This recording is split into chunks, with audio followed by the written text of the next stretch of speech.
Okay, so I'm going to record this session and post it on YouTube so you can watch it whenever you're ready. If you need to come back to it, so you don't have to focus too much on writing notes or anything like that.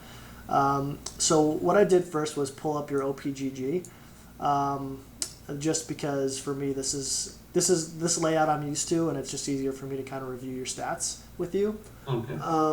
First couple things that I notice through kind of the games that you've played is two glaring things for me. Number one is your CS. I assume you play. I assume you play Teemo top, right? You don't play him in the jungle. No, I play him top lane. Okay, so for Teemo top lane, typically you want to have an average around 190 plus. If you see, I'm just pulling up my OPGG to kind of show as like as a comp. You can see I've got 232 CS over 255 games, and that's all in the top lane. I don't jungle Teemo at all. So comparatively, yours is 178.8. So that's a 50 CS difference, right? So I'm not like, I would say I'm probably around the top of the range of most Teemo averages. I mean, if you go into like the leaderboards, if you go into statistics, let's see. Let's find Teemo. And this is a good tool to use too. I don't know if the stats one that you have has this option as well, but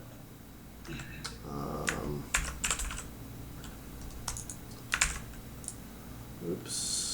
There it is. So what we can do is we can pull up the top Teemo players like Ivan Pavlov and see what kind of CS numbers he has on average. And it's not really broken down, but his is around 207. So you want to have something around 200 is pretty safe. This is all of Teemo, Ivan Pavlov's Smurfs, but he plays mostly top lane, so I want to keep with him. But Pavlov, yeah, 193. So you can see kind of a common thread. It's around between 190, 200, 210 would be a good goal to shoot for on average for your games going forward. 178 is just going to really kind of handicap you a little bit. I mean, if you think about the differential there, it's actually quite large. I mean, if we're talking 25 CS a game, that's half of a core item.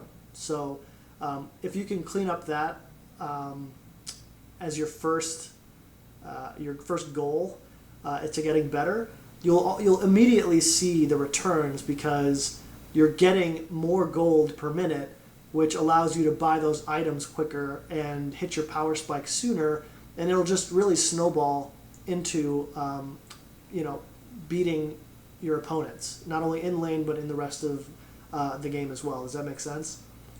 Yeah, no, I even noticed the difference on the games where I actually have done exceptionally well on CSing. That's good. It makes a huge difference. Absolutely, and I think the kind of the simplest way to learning to CS well is to just go into a custom game and then just literally sit there in top lane and CS until you hit level 6 and don't stop. Just buy a Doran's Ring, 2 pots, go to lane like you normally would, and then CS.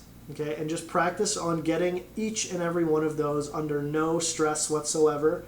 And then until you can get 95% of that CS, just keep doing it over and over and over again. Because then your next goal will be to go into a game, and when you're fighting somebody, that's when you want to start practicing. Okay, I need to hit as much CS as I can while I harass and dodge skill shots, etc. So that's going to be a little bit more difficult, but you're gonna still understand at that point exactly how much damage that you do with each auto attack. And Runes and Masteries does make a difference. And it does kind of throw you one way or the other. So I'm not really sure what Runes and Masteries you have set up right now, but what I want to do is set you up right now so you Are can... you still there? Yeah, can you hear me or am I cutting out? Oh boy.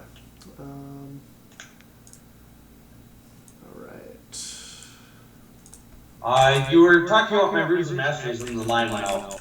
Can you hear me still or no? Yeah, I can hear you again now. Okay. Sorry. Okay, so what I want to do is set you up with a rune and a mastery page that you will be able to just spam from here until you reach gold, and that you don't really have to think too much about. It's going to be a very generic Teemo rune page and mastery page, but it will be a nice balance to where you don't have to think about min-maxing anything.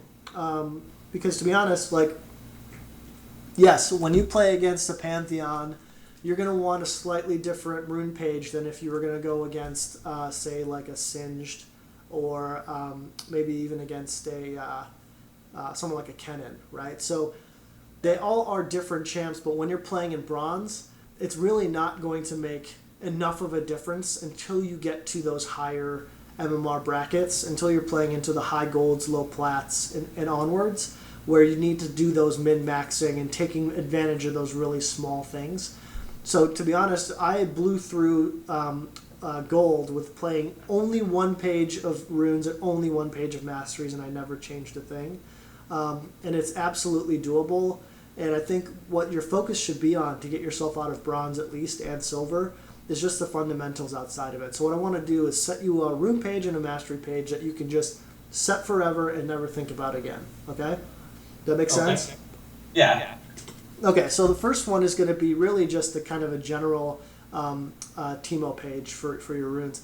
We're going to do 9 marks of hybrid penetration. Okay, so that's going to give us our 8.1 armor pen and 5.5 magic pen. That's great. We're going to do 2 quints of attack speed, and then 1 quint of ability power. Okay.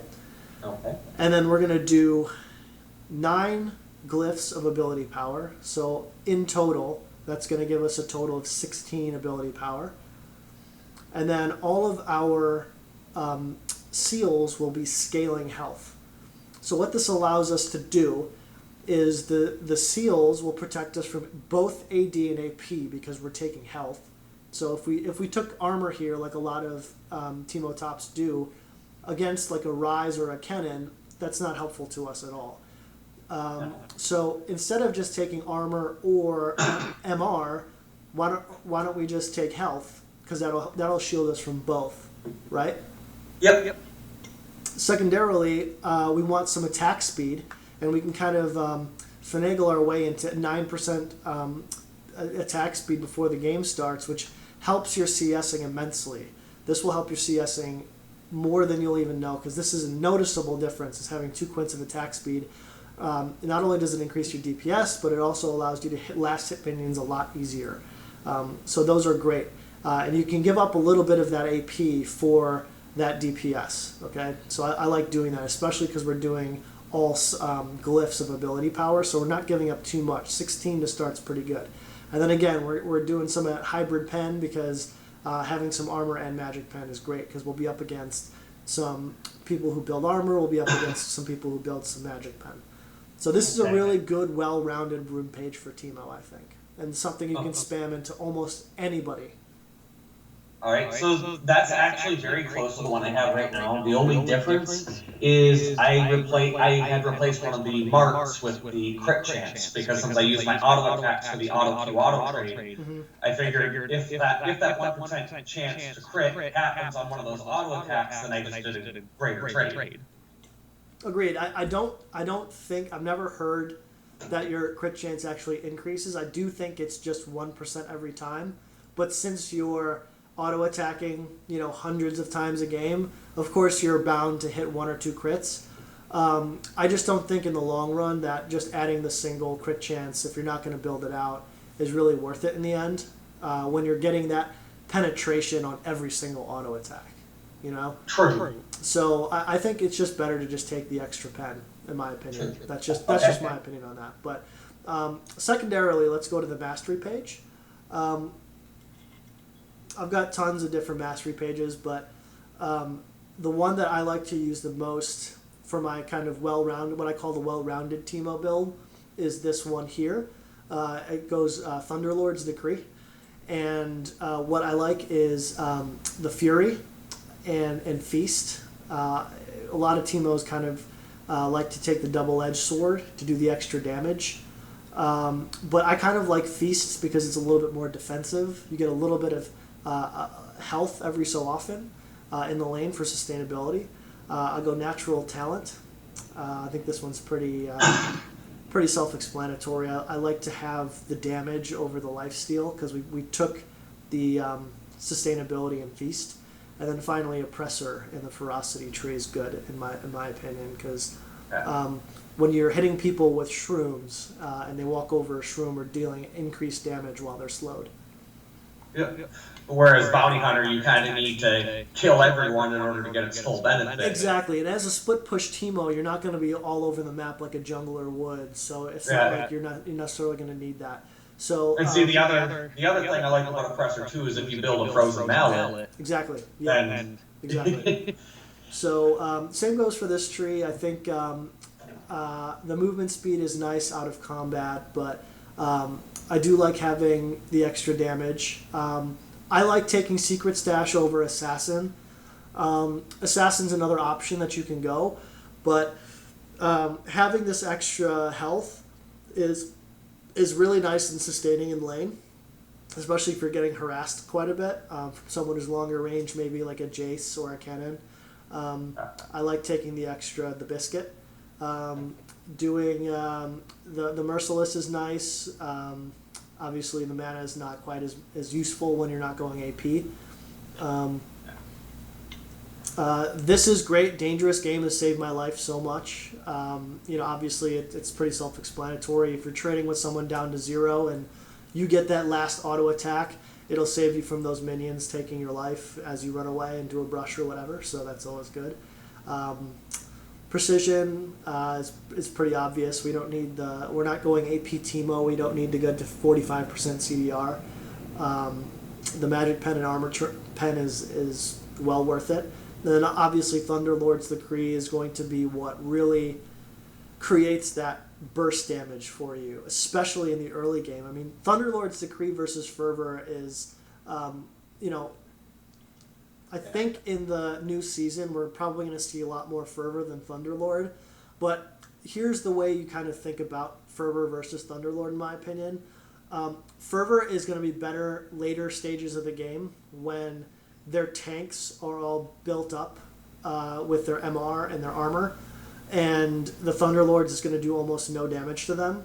Thunderlords late in the game is going to be almost worthless against tanks. It's still going to help you against their carries, but Fervor is going to be how to kind of shred their front line. So that's why a lot of the Frozen Mallet Teemos take the Fervor is for that extra auto damage.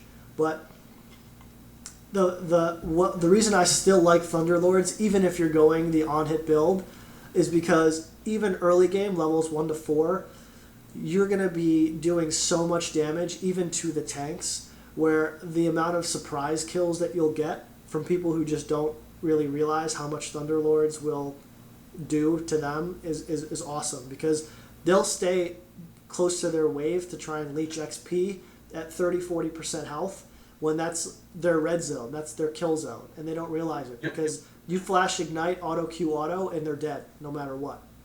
So Thunderlords for that reason lets you snowball the game, right? Yeah, okay, fine, it'll be pretty much useless late in the game, but you're not going to let it get to late game because the Thunderlord's going to net you that first blood tower, and let you steamroll the game from there.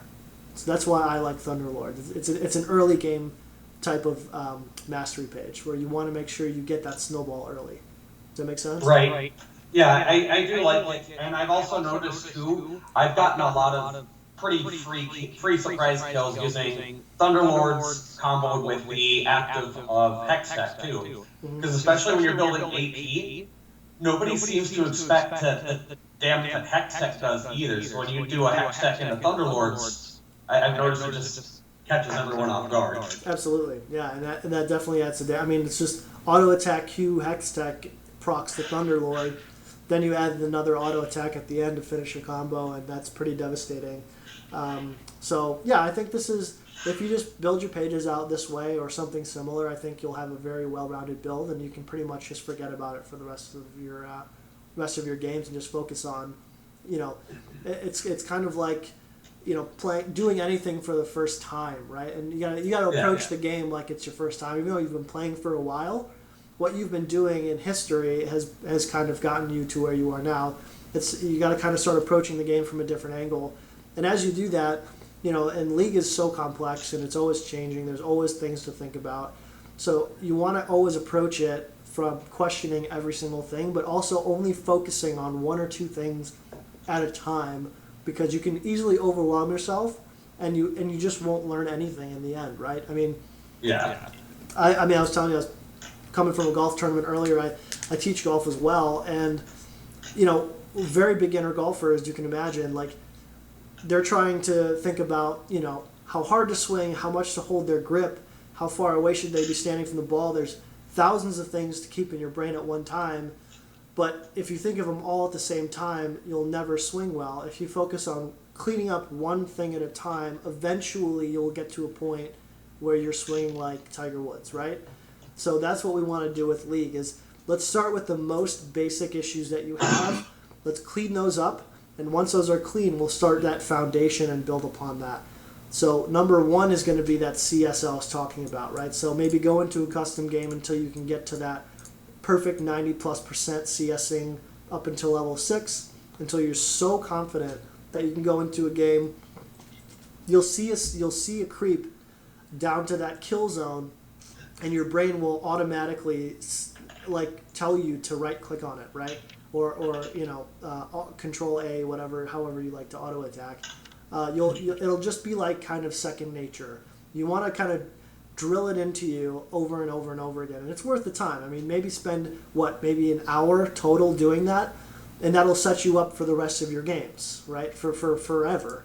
Whereas it takes an hour or just under that to play one game. So I think it's worth the trade-off of, I'm spending time in a custom game, I'm not really playing one, but the practice you get from that, don't underestimate that at all. Does that make sense? Yeah. No, totally. Because like I said, I've noticed the difference on the games where I did have good CS. Yeah, for sure. Okay, all right, good. So do you have any questions so far up until this point? Well, we were just talking about runes and masteries. There's a couple things I used to do that I have actually had strong success with. So I'm just kind of wondering how you feel about somebody who's actually playing with Teemo before. Mm-hmm. So the rune page I started when I picked up Teemo as a main again here this season, the one that I had a lot of success with until I decided to start more going toward the AP Teemo route to see how that would do me, was my rune page. I brought full attack speed marks. Okay. Then I had the scaling health seals, and then I would do the ability power glyphs, and then I had full move speed quintessences. Okay. How do you feel on that? Yeah, so move speed's fine too. Move speed's going to be more to the on-hit build. I wouldn't put move speed in for if you're going AP necessarily, because you just want to pack as much punch as possible. The extra move speed, in my opinion, is not worth giving up the AP that you would get early game. And the move speed is nice. Remember, a lot of these runes and masteries, in my opinion, if they're not scaling and they're flat, are going to be going towards kind of being stronger early so that you can snowball into the late. So the reason they have the scaling versus flat is do you want to be stronger late game, or do you want to be stronger at the beginning of the game? And it's it's pretty simple to think about. So, if you're up against someone like a Scion or someone who's got some skill shots that you have to dodge, I love the move speed, the flat move speed right at the beginning of the game. It's gonna help you dodge and keep you moving faster. The reason I'm not a huge fan of move speed overall is if you're split push Teemo, you're not going to be moving around the map all that much in the early to mid game.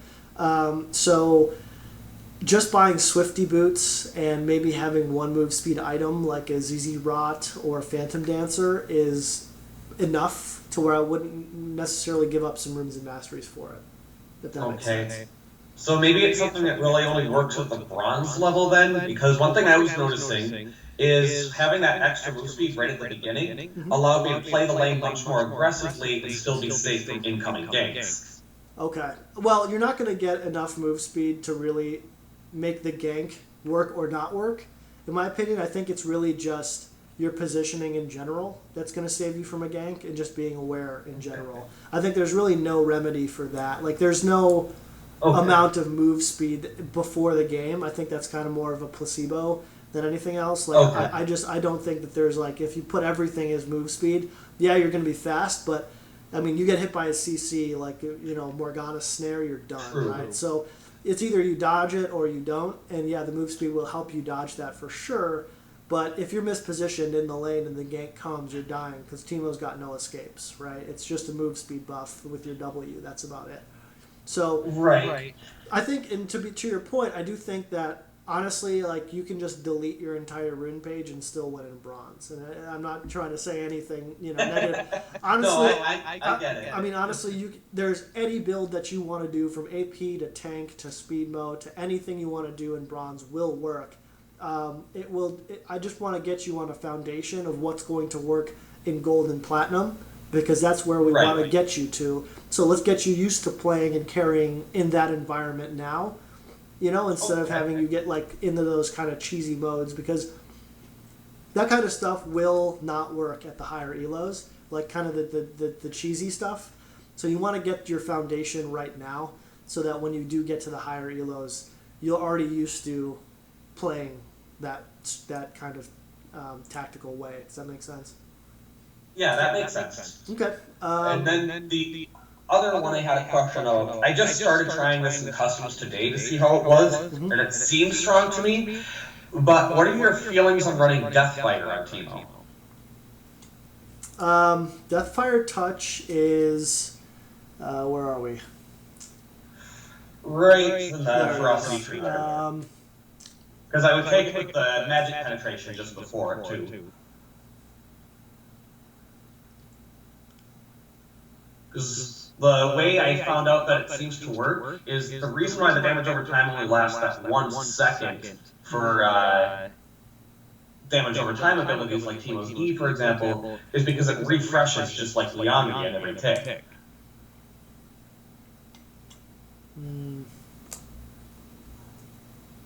8+.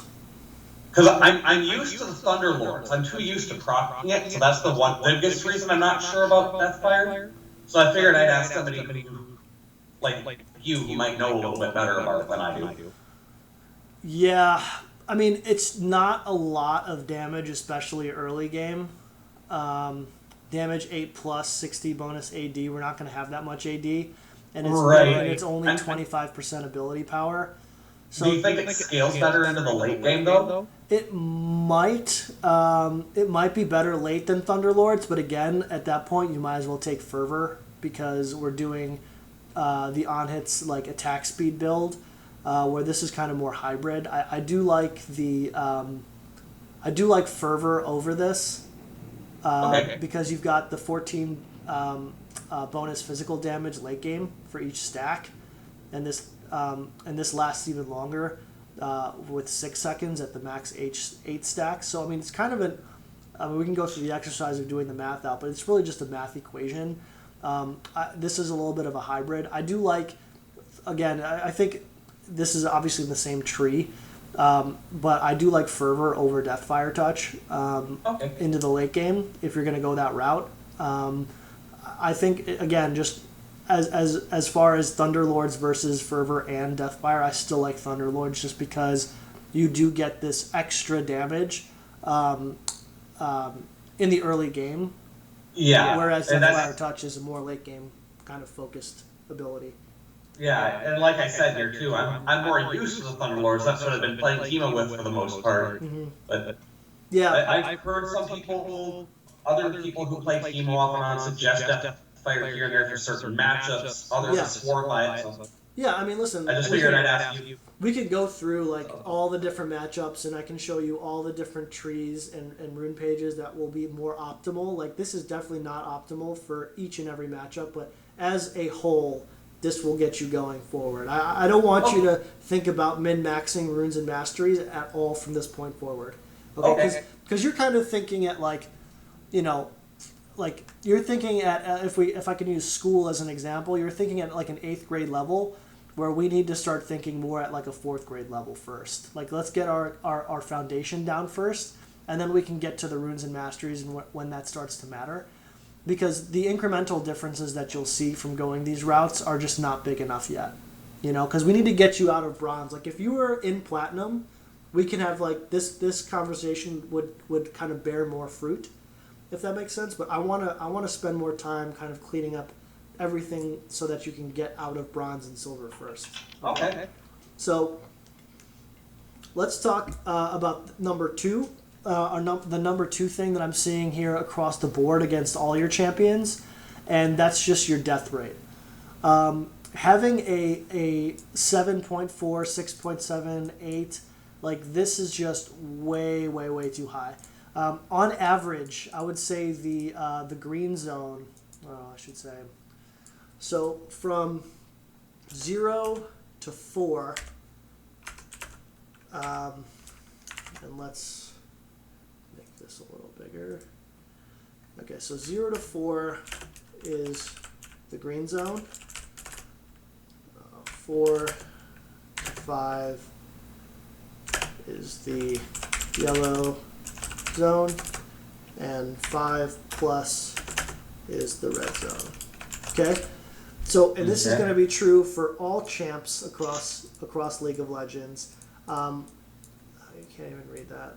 Let's make it like an orange. I think basically, if you're averaging 4 deaths a game or below, you're playing your champion optimally in engages and team fights. You're aware of a lot. 4 to 5, you're doing fine. It's not bad, but you can probably improve a little bit. If you're averaging 5 or more deaths a game, that means your positioning is way off in team fights, and you're not map aware at all. If you're getting ganked, you should come out of lane with no more than 2 deaths ever. If you're getting ganked and killed a lot, you need to make sure you're focusing on keeping your spacing and not feeding to the point where your top laner is carrying the game against you. Okay, the worst I want you to come out of lane from here on out is even. Okay, which means or down just a little bit. Which means I'm gonna open up a picture of the rift. And what I want to do is kind of show you a little what I'm talking about here is, let's go red and yellow. So say you're in game and you're 0-2 and your lane opponent is 1-0-1. Boy. 1-0-1 and you're 0-2-0, right? Right now your lane opponent is beating you, but he's not crushing you, right? His CS will be something like 1-0-1. In this situation, your CS will be something, let's call it at 10 minutes, your CS will be something around 65 if you're getting stomped. Actually in bronze, let's make it more realistic. It'll be like 45. And then his will be something like 65, right? So in this hypothetical scenario, you're losing lane, right? But the worst thing you could do is take this to the point where you become 0-4-0 out of lane. He's now 3-0-1, and he gets out of lane with 115 CS, and you get out of lane with 65 CS. This versus this is way worse, right? Because now he's got his TP. He can go around the map and continue to snowball while you're still in catch-up mode, where you're 50 CS behind, you're four deaths in, you've got no kills, no assists, and this is really, really bad, right? Whereas if we go back to this point here, this is not as bad. I mean, if you just stay back in lane and you can get out of lane 0-2-0 and just focus on playing super safe, give up some CS, and you end out of lane 0-2-0 with 100 CS. He ends lane with 0-0-1 with 115 CS. This is a lot closer, isn't it? All he's got is a kill and assist and maybe 15 CS. That's tier 2 boots versus tier 1 boots. That's nothing, right? I mean, it's really not enough to cause him to be so much stronger than you and the rest of their team. that it's going to affect the game, right? So this is the goal. The goal from here on out is not to die anymore in lane. Once you hit the 2 mark, this is in lane your cue to just play like a bitch for the rest of the lane. Okay, no matter how much it pains you, because I know Teemo's a bully. Once you die twice, that means you're losing lane, and getting ahead is either going to take jungle and mid help, or you just getting lucky, where he's going to tower dive you like an idiot, right? And think that his lead here is too big or something. You're going to see that a lot in bronze, but I don't want you to get used to like expecting your opponent to make mistakes. I want you to be the one to cause the victories, not you expecting your opponents to do anything, right? I want you to go into games thinking, okay, this is what I need to do to win lane, okay? Hopefully you'll be up and this scenario won't happen, but as it kind of corresponds to your death rate, what I'm noticing is you probably die a little too much in the lane through ganks, where, okay, you bully him level 1, level 2, and you push the wave, right? So if lane starts here, okay, and you get a nice few auto attacks, chunk him down, he's kind of dancing around his tower now, he's like at 50% health, you're at 80% health, and wave number 2 comes in, frozen right here, you're still doing just fine, you're not too worried. Wave number 3 comes in and crashes right in front of his tower, and now you've got to get your ward down, right? And you've got to get your ward down, okay? And what just from looking at your stats, it seems like sometimes you don't do this enough, or you do it and you don't watch your mini-map and don't see a gank coming. Because as soon as you see that jungler hit that brush, you're booking it. You're out of there. Okay, no matter what CS there is, there's a cannon almost about to die. It's just not worth it. So best thing you can do is waste this jungler's time and just kind of stand out here. And if you start to see him walk into the fog, that's when you book it out. And then he's going to waste his time walking in and be like, fuck, all right, fine, I'll go back. Or if you see him just standing, he comes in here and just stands on your ward, that's the best case scenario, right? Because in bronze, you'll see them telegraph so hard. Okay, my jungler's here, I got to go in. So he goes in, you're just running back already because you know it's coming. And then the jungler comes in, nobody gets a kill, they all wasted each other's time. This laner's lost all of his CS to the tower, and the jungler has just wasted about 30 seconds of his time. And that's huge. I mean, that's a massive advantage, right? Failed ganks for a jungler is detrimental. And I want you to understand that now, even at bronze, it's not as detrimental because our jungler is going to be doing the same stupid shit. But the more failed ganks that he has, that's one more than our jungle on our end has. So say our jungler gets a successful gank, right? You've just inadvertently created a massive advantage to your own team with only doing one thing, and that's moving backwards like 500 range. Does that make sense? Yeah. One of the biggest problems I have, though, because laning phase is actually where most of my deaths occur. Okay. The only time it really is when I'm against a really snowbally lane like Riven and they manage to get the first blood on me. Then the rest of the laning phase is just awful for me. I don't know how to even stay under tower and farm at that point for whatever reason. But most of my deaths actually come after the laning phase. Okay. It's not. Okay, so to your first point, let's say we are against a Riven who's 101, you're 020 against a Riven, right? The jungler came, got the kill on the first time, she got an assist, then she solo killed you in lane, and this is the CS. This is the exact scenario with Riven, right? So because I've noticed that it's at that point too, with that kind of score, CS being about like that.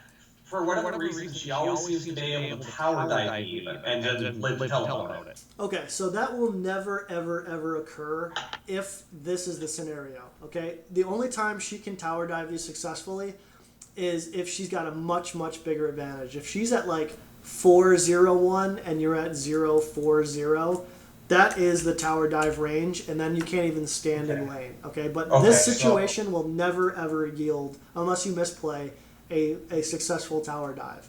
I must be misplaying the tower dive on her, and then maybe I'm... Yeah, because, I mean, for her, she's all auto attack based, so all you have to do is ring around the Rosie.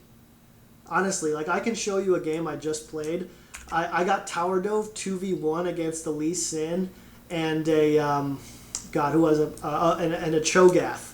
Okay, and Cho'Gath tower dives me. I killed them both because all I did was run around in circles until Cho'Gath died, and then Lee Sin tried to come in and he hit his alpha strike, and then not alpha strike. I'm sorry, that's fucking Yi, but he hit his Q, and came in on me because I was at like 10% health. I hit him with one Q and the tower just blew him up, and I got a double kill for nothing. And all I did there was run around in a circle until Cho'Gath died, and then I hit the Q button, right? So that's literally how you beat anybody who tower dives you, because you've got a move speed buff. You hit W around a tower, and just make sure that they stay on the other side of the tower as you, and you can see him. Okay, he's running this way, you just run that way. I mean, it's real simple to do that, because even if they do catch up to you and whatever they hit you, every second counts because that tower's hitting them while they're diving you. So each tower shot does exponentially more damage. So as long as they can force them to tank 2 tower shots and they're not getting out alive. Even if they get the kill, you will get the kill back. And if they are on a snowball, you'll get that extra shutdown gold. So anyway, in this situation, Riven will never be strong enough to just straight up tower dive you. Secondly, when she starts to get that first kill on you solo, that's your cue to start playing like a bitch, right? You never get into range where she can flash stun, flash combo you at all. You're outside of flash range. You're the wave's right in the middle, and she's just out here farming like for free. You're not gonna be over here trying to get like this creep over here, and then like back out, because she can engage on you. What you do is you stand right here, okay, and try and leech XP, and just let her last hit. Just let her get as much farm as she wants, because eventually this wave's gonna get to your tower, and once it does, then you farm for free. And then your goal is to just freeze the wave right here forever, okay? Okay. So again, like I'll go over it again. This is a huge thing that you got to start to understand too. Is kind of the wave dynamics and how it pushes and pulls. Just know that no matter what, unless she's got more creeps on your side and you're somehow pushing her wave, and the rule of thumb is 4 melee creeps, and this is something you should remember forever. 4 ranged creeps will create a permafreeze, okay? So if you've got 1 full wave of 6 plus 4 range against their 6 creeps, 6 full wave, this is a permafreeze, okay? So if your wave, and what I'm going to do here is, this is getting really messy, I'm sorry for that. It's not a problem. Okay, so what I'm going to do is, say you've got your, let's go back to our color scheme. Say you've got your your third wave, and then there's 4 more of your range creeps here. This is a bad, and if, say this is like, 7-8 minutes into the game, you are 0-2-0, Riven is 1-0-1.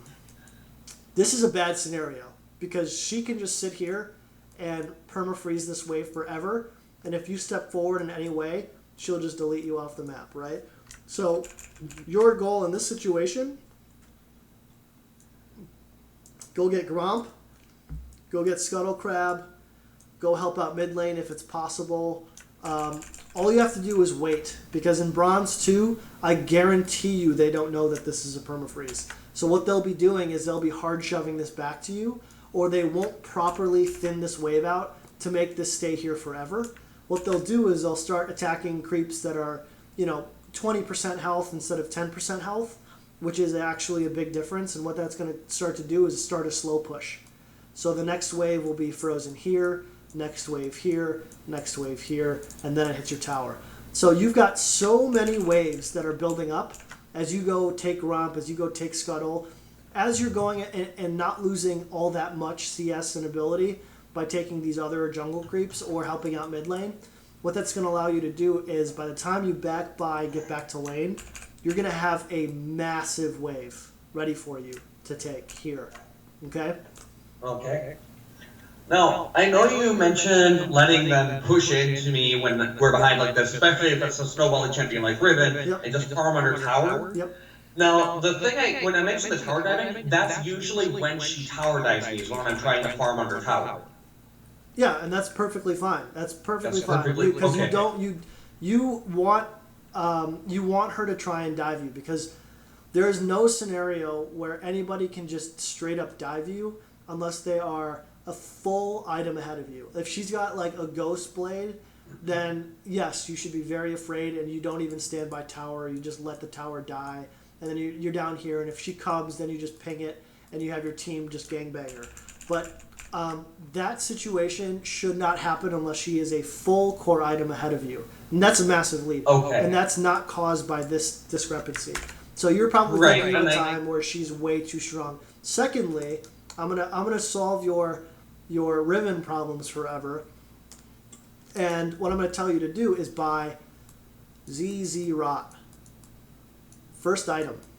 If you're 101 against a Riven and you're 0-2-0, you buy ZZ Rot and Ninja Tabby. And guess what?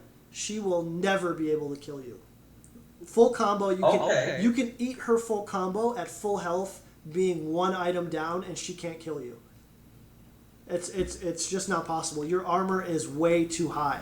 So what's going to happen is you'll eat a full combo down to half health, and then she'll be down. All of her cooldowns will be gone, and you can just walk back to your tower.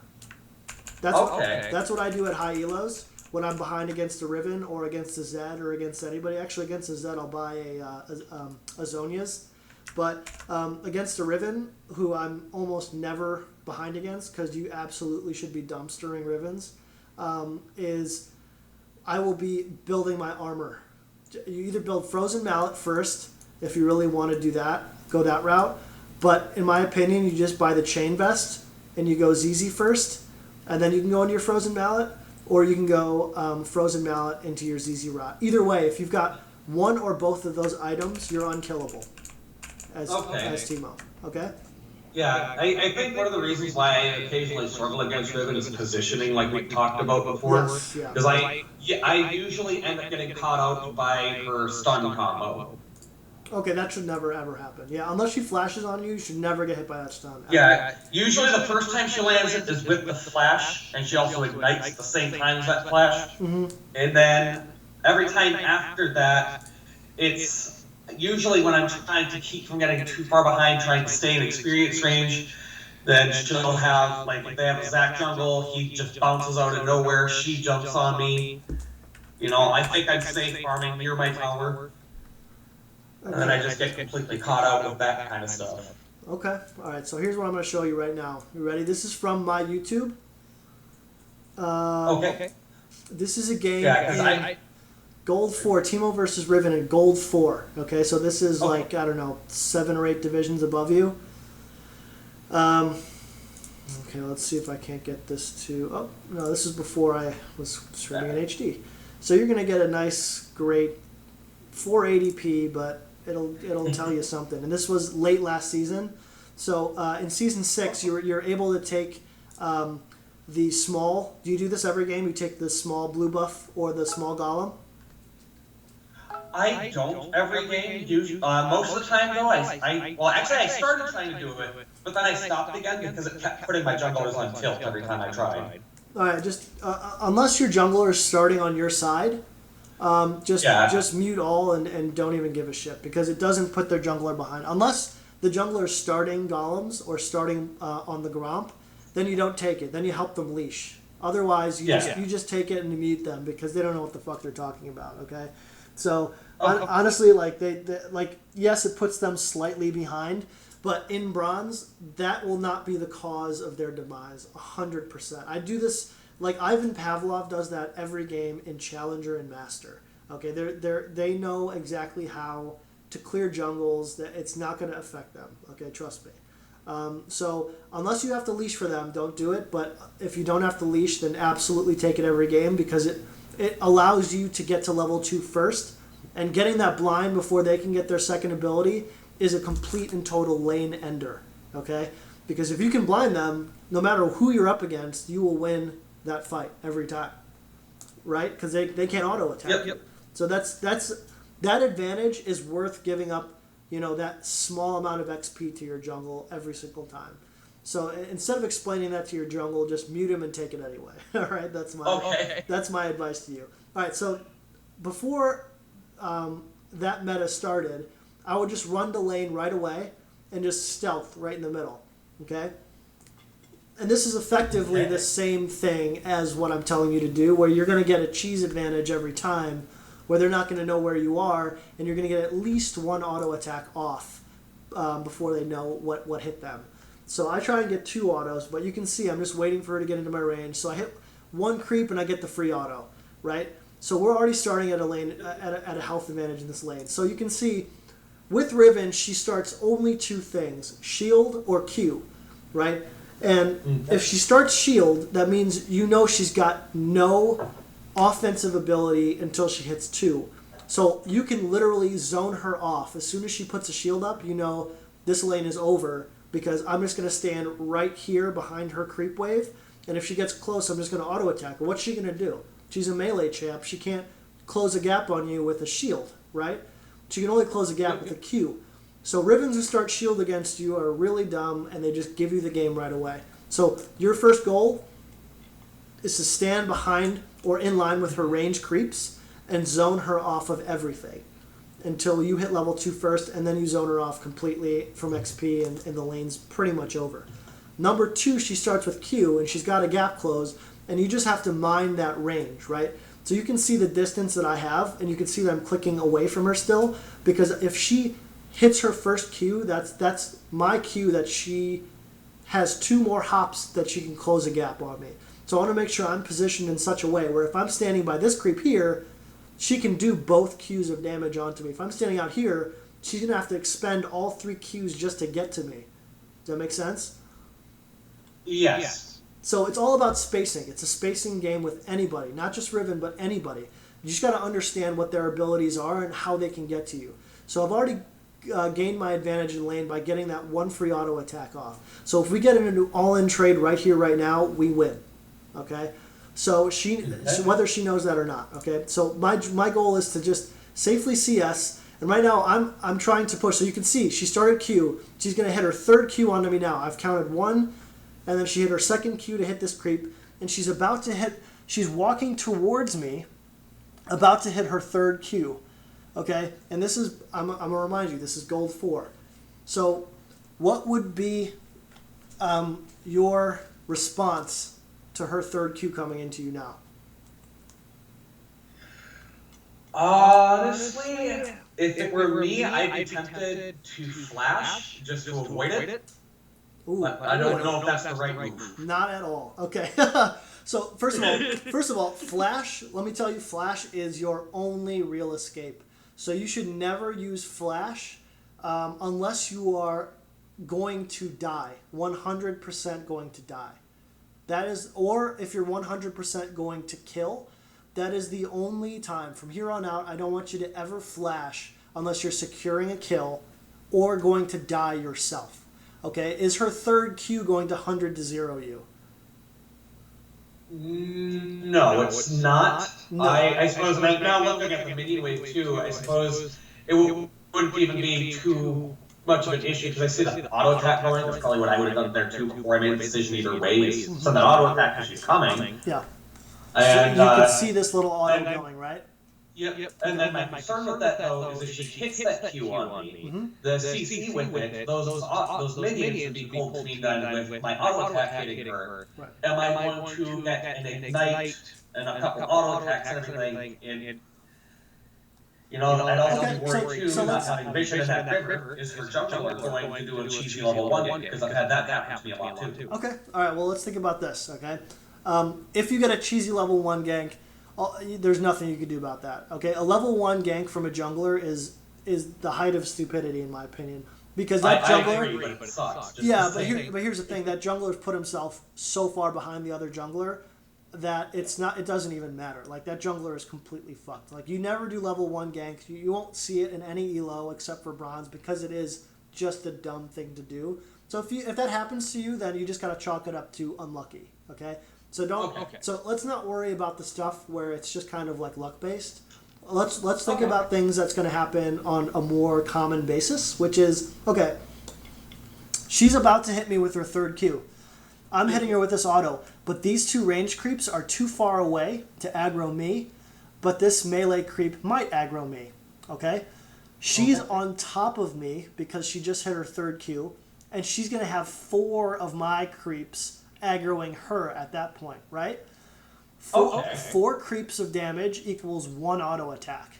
So I'm going to get an extra auto just for her queuing me once. Also, think about this.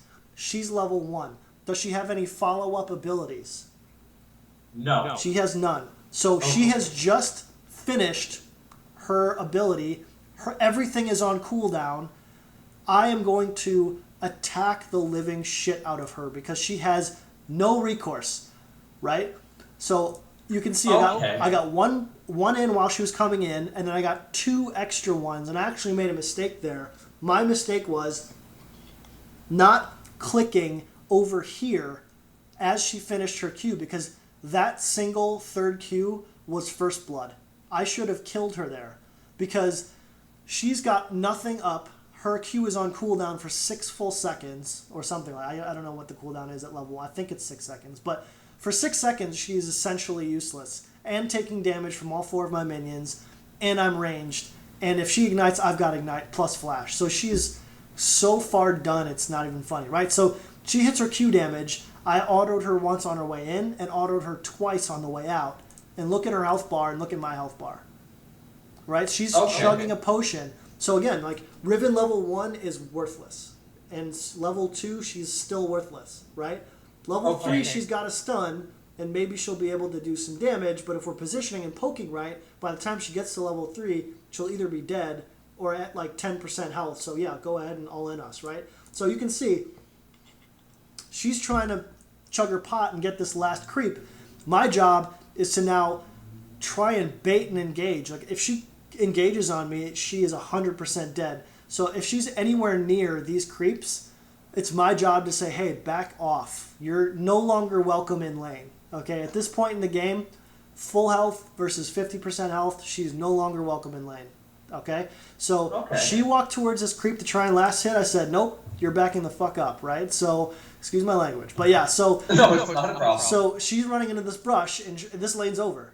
This lane is fully over. I have won this lane, okay, because I already know, and she knows full well too, if she steps out of that brush before chugging each and every pot she has, she will die. So I've got all of these creeps too. Like, I've just killed her whole wave. This is her second wave coming in. I've got 1, 2, 3, 4, plus 6. I've got 10 creeps. So if she comes out of this brush trying to start some shit, all I have to do is walk right here in middle of my 10 creeps. And even if I'm at 50% health, I win that all in. Okay?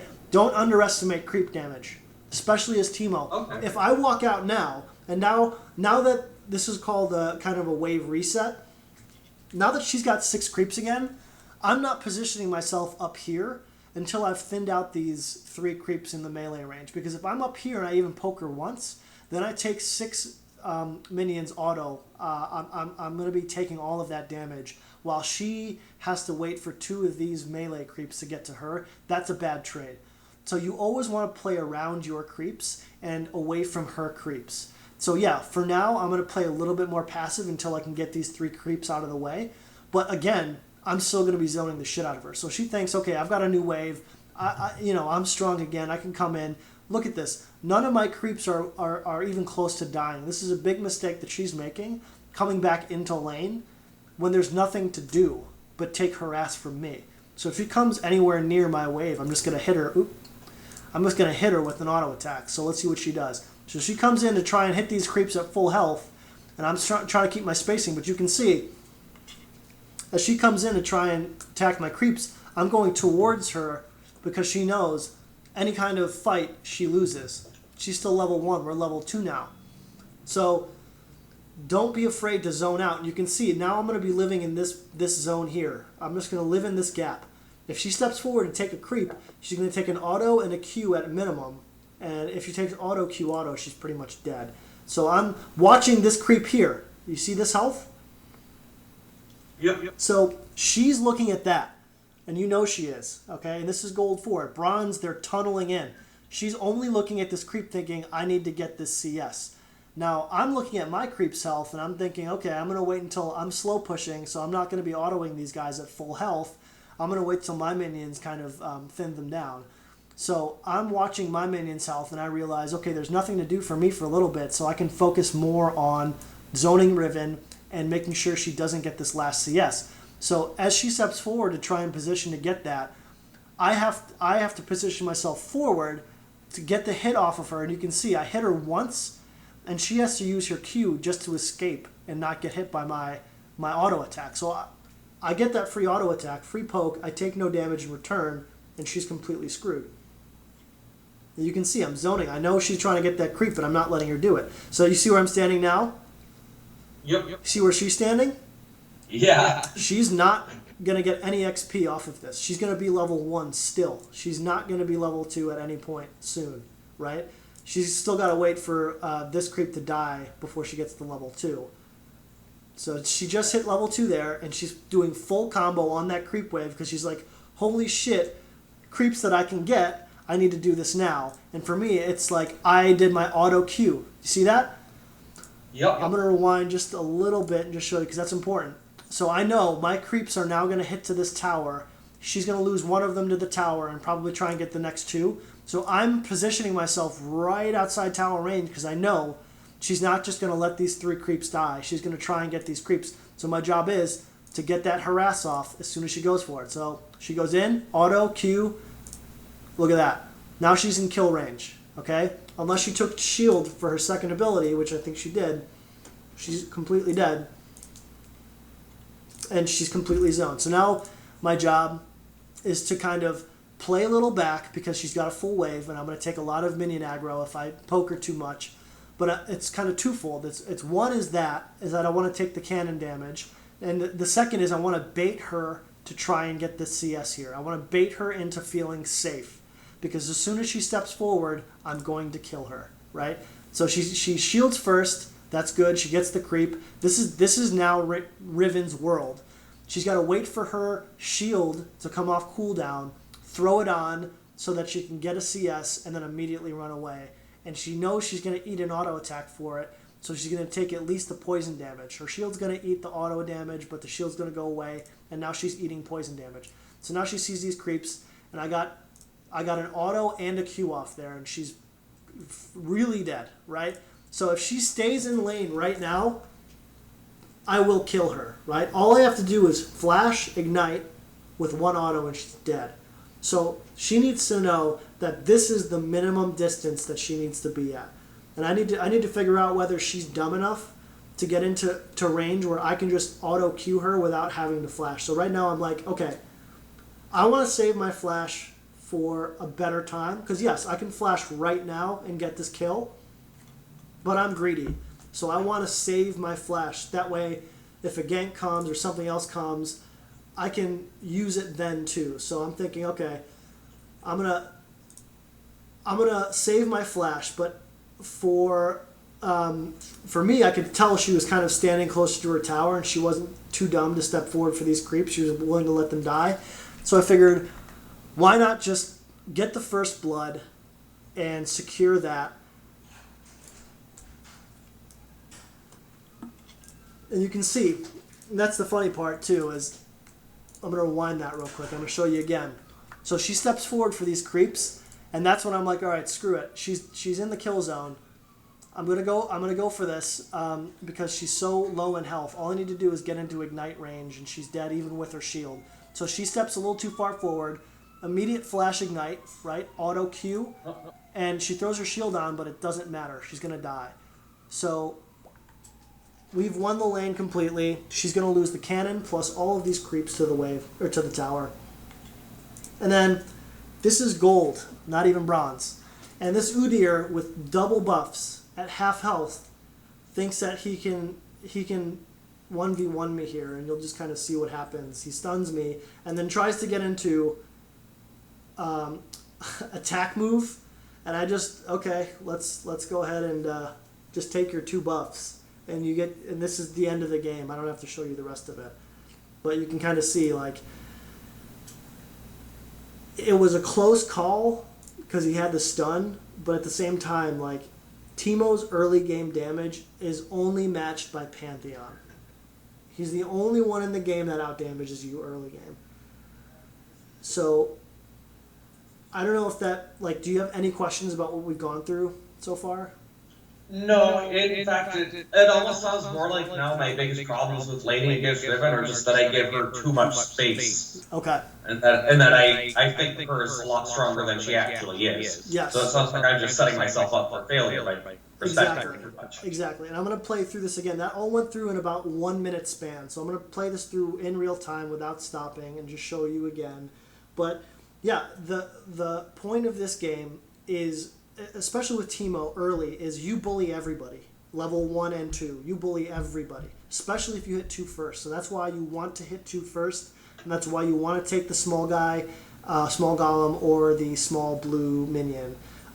Because the level 2 advantage is where Teemo shines big time. So our job is to hit that level 2 first and to press our advantage until we make our laner completely obsolete.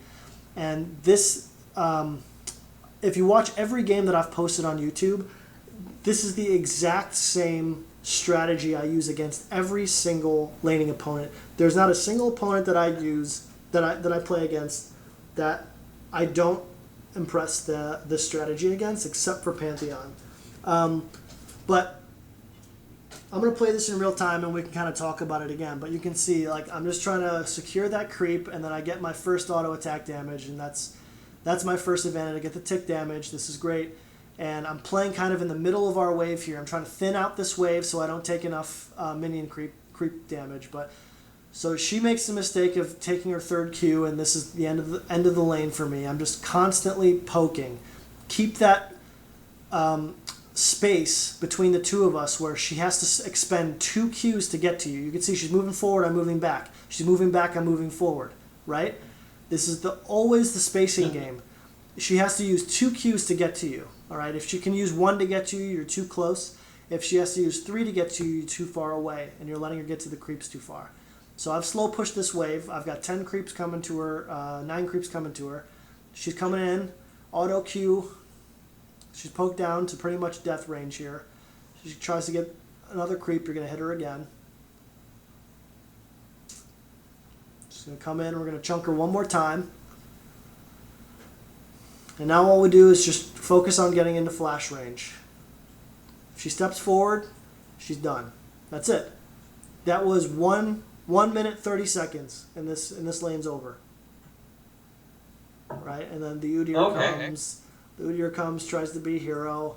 You just blind him. You just saw he missed 2 auto attacks. Close call, but we leveled up on that. Dangerous game. Got the kill and leveled up. And we got ourselves out of there safely. Okay. Does that make sense?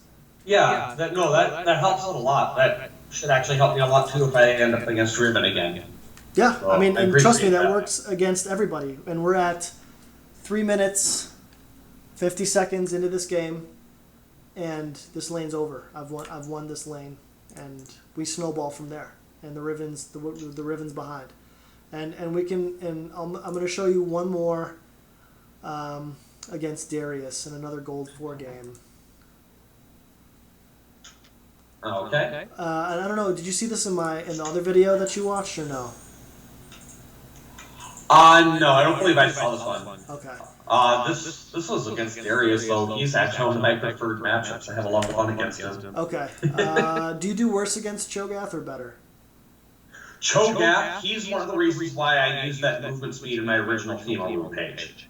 Because I was always getting hit by that Q. Okay. So I built that move speed rune page to try to help me dodge it. Okay. Let me see if... Did you watch any of my recent uploads? Trundle or Jace? I haven't. I've been intending to, but I end up kind of practicing some of the mechanics and costume games first. Yeah, absolutely. Okay, so what I'm going to do, and this is going to be in better quality. This is HD, thankfully.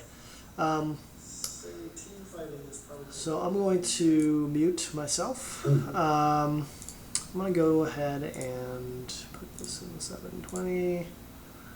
Okay. So and I see that this one you're against the Jace. That is actually a tough one for me. So it's a tough one for all of us. Yeah, it's a tough one. This is Plat 5. I played this game in 620, so probably a week ago. And this is on starting on the blue side. So you can see when you start on blue side, you want to take the little minion. You want to stand right on this little step. Do you see it? Yep. Okay, so you see this little step. You want to stealth right on top of it, and then what happens is this one on the kind of the northern side of blue buff. You can auto attack it 3 times with the Rune of Mastery page I gave you. You can auto attack it 3 times without having to move, and then you only have to kite back 1 step, and then auto attack it again, and it's dead. So 1, 2, 3. Then you can see me kite back, and then I hit it 1 more time, right? And then I immediately pan up to the lane. It's not dead yet, and then you can see once you get the XP down there, that little purple, you see that? Yeah. That means I got the XP. So that's it. And so now I come into lane, and he might have thought that I leashed for my jungler, but he doesn't necessarily know that I'm 1 creep ahead of him. So at Plat 5, they do count the creeps, and they do know when you're going to hit level 2, but this is called a surprise level 2 cheese, so it's only going to take me 5 minions to get to level 2. It's going to take him 6. So I could probably get a little bit of cheese on him. So you can see for me here, he's got that range, and I want to make sure that I'm staying outside of his auto range, so that, because his auto range is a little bit more than mine, and you can see he just queued me there. I got 1 auto on him, he got that Q off on me, and I'm taking a little bit too much aggro, so I actually lost that trade. So I stayed a little too close, and now he's trying to get in on me here, and I take a trade a little bit too hard. But here's the thing. He's going ham, right? He thinks, okay. Yeah. So he goes, okay, let's go back to it. So I've lost that trade, and I know it, and he knows it. So I'm backing up because I don't want to trade again until I get my health bar up. So, but he thinks, okay, I won that trade. I'm gonna go ahead and all in this guy, and I didn't expect an all in there, but he saw his health bar, he saw my health bar, and was like, I'm going to all in this guy. What he doesn't understand, and it's Platinum 5, a lot of these guys don't understand either. I've got a full wave of creeps coming right behind me. So all of the damage he's going to do is going to be matched massively. You can see these 3 creeps are already aggroing him, and I've got 6 creeps incoming that's going to aggro him as well. That's 9 creeps against me, who's granted at 40%, 30% health, and he's at, 55, 60%? Yeah. I know if I keep kiting backwards, and you can see where I'm clicking, if I keep kiting backwards into my creep wave, even if he kills me here, I'm going to kill him as well. So I immediately turn around, I flash, he flashes after me, and then I ignite him and auto him, and I get the kill and survive, even without my Q. And then I flash the emote because I'm an asshole. You know what I mean? Yeah. So, alright, so let's see that again in real time. So I knew if he kept following me, I was like, okay, I'm going to have to blow my flash here because I will die, because he ignited me. As soon as he ignited me, I autoed back, and I was going to survive either way. But he flashed after me, and that was when I was like, holy shit, this guy just got a death wish. He's now standing on my creep wave. I just have to auto him, ignite him, and walk away, and that's exactly what I do, and he can't do anything about it, right? He's dead. And this lane's now over. And I'm just like, okay, this guy, I don't know what he was trying to do, but that's just not what, that's just not smart to do. Flashing into a creep wave with no backup and no abilities up, I don't know what he was trying to do. But now you can see I'm eating both my pots, and I'm shoving this wave in as hard as I can because I know he doesn't have teleport. He's got to walk back to lane. So what I'm going to do is I'm going to use all my abilities, and I'm going to try and hit this wave as hard as I can and just eat as many of these minions as I can as fast as I can, which is what I'm doing now, and then back. So even though he's back to lane, or back to his tower, he's going to lose some of these creeps to his tower and his creeps, and by the time I get back to lane, I'm going to miss 0 creeps, right? So I'm going to go into my build into Hextech, buy a couple of pots, and then go back with my boots and be able to dodge his Qs better. And I come back to lane with an advantage. So it's the same thing, right? These games are just wave management and making sure, especially in tough matchups, even though I got that kill onto him, I'm still afraid. He can still pretty much beat me in a 1v1, even though all I've got is this extra longsword. I still am fearful because his combo does a lot of damage. So I'm still going to play back. And another thing is, you can see 1, 2, 3, 4, 5, 6 of my minions, and he's got 1, 2, 3, 4, 5, 6, 7, 8, 9, 10, right? So what does this mean? This means it's pushing to me, which means I don't need to be attacking these creeps at full health. I just have to be last hitting, playing super safe until this minion waves. It's not going to be this wave, and it's not going to be the next wave, but the one after is going to crash at my tower, and I can freeze it there forever. And then I call in for jungle ganks and all that. So right now you can see me. I'm just clicking back here.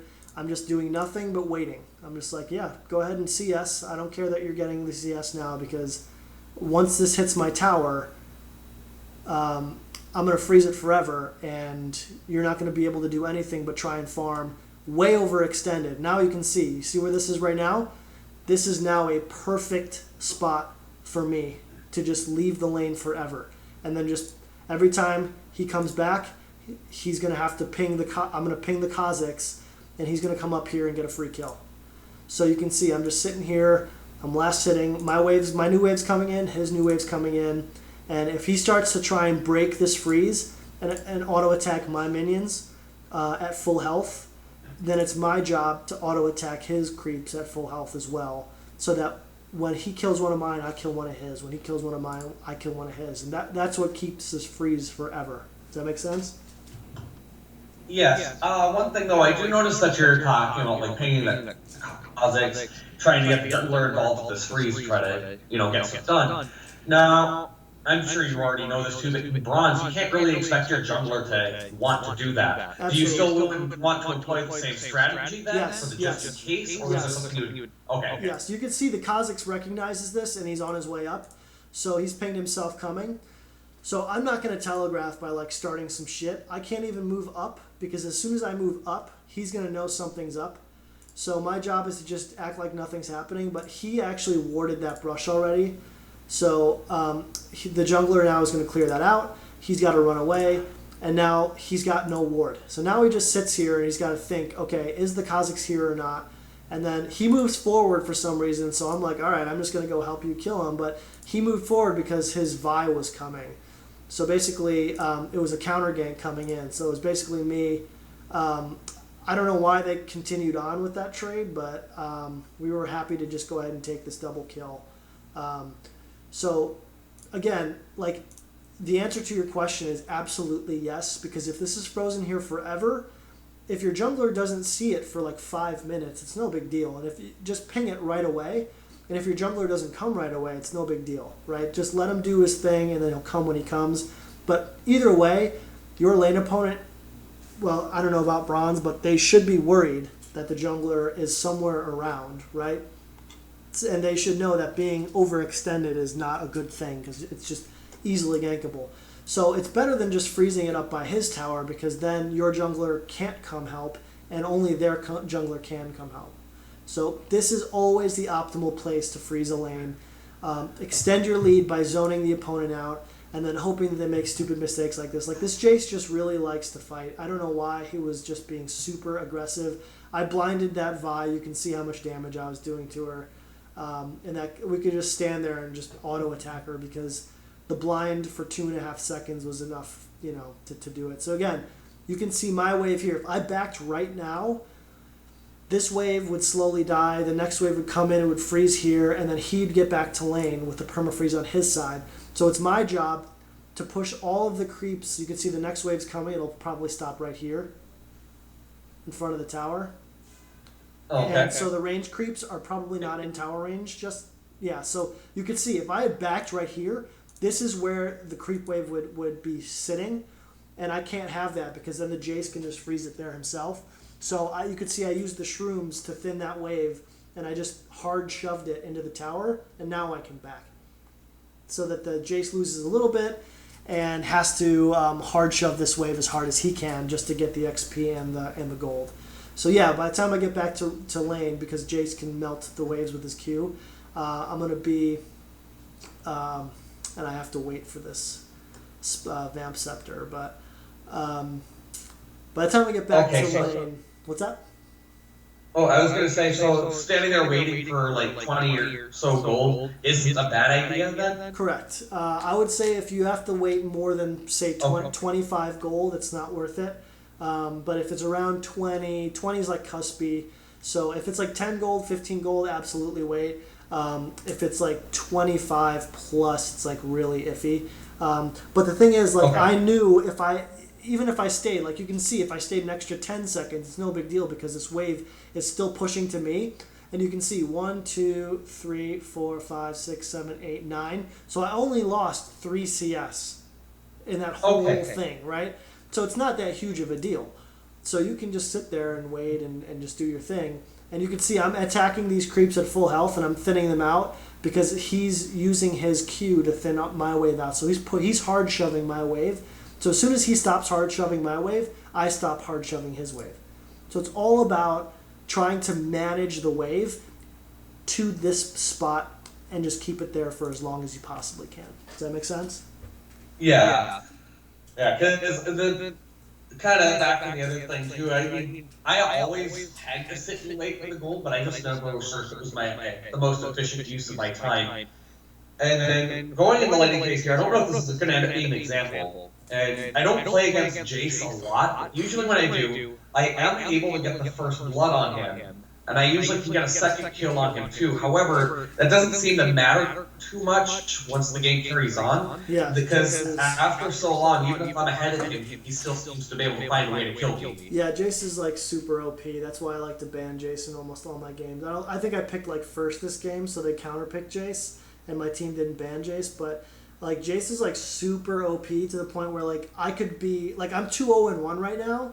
And I think he can still 1v1 me easily right now. Like I don't do enough damage or I can't tank up enough. So right now I've bought a Vamp Scepter and boots. So I've got Sork Boots that does nothing for defense. And I've got Vamp Scepter that does just a little bit of lifesteal. So what I want to do is I want to do short trades. If he all ins, then I'm screwed. But if I do short trades and then I focus on CSing my health back up, you can see, like, I poke him and I get out. He's got to use pots, right? But his pots will run out soon. My Vamp Scepter never runs out. Plus, I've got pots. So you can see as I'm CSing, I'm slowly building my health bar back. So I want to get in, poke him, auto Q, auto Thunderlords, and then get out. And take as little damage as I possibly can.